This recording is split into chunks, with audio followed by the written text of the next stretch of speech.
grab a pen and a paper because today you'll be learning a lot of new vocab in under 5 minutes just with the help of an image. So, let's go. Esta es una imagen muy bonita.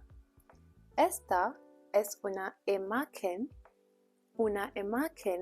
muy bonita. Bonita. En la imagen hay una chica en el balcón de una casa. Hay una chica en el balcón de una casa. La chica está sentada. La chica está sentada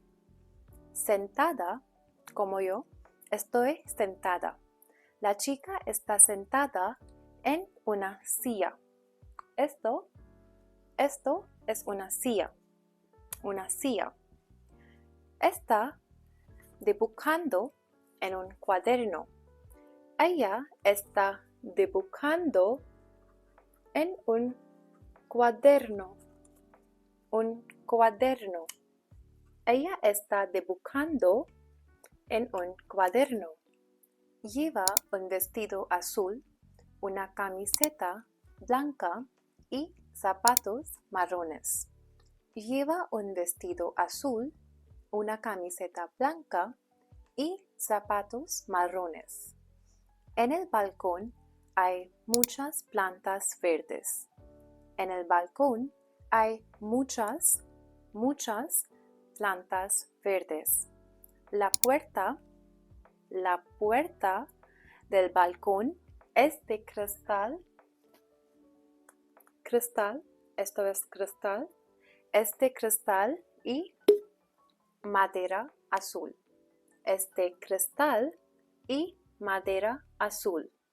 La puerta del balcón es de cristal y madera azul. Hay una pequeña terraza. Hay una pequeña terraza arriba con macetas. Hay una pequeña terraza arriba con macetas. Delante de ella está el mar. Delante de ella está el mar.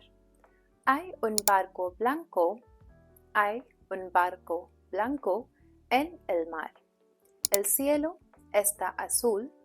El cielo está azul con algunas, muy pocos, con algunas nubes grandes. El lugar parece muy tranquilo y bonito. El lugar parece muy tranquilo y bonito. Es un día soleado, con mucho sol, y perfecto para dibujar. Es un día soleado y perfecto para dibujar. La chica está feliz. La chica está feliz y relajada en este lugar. So that's all for today. I hope you learned some new words from this video. Feel free to add more points in the comment section below. See you super soon with another video. Ciao.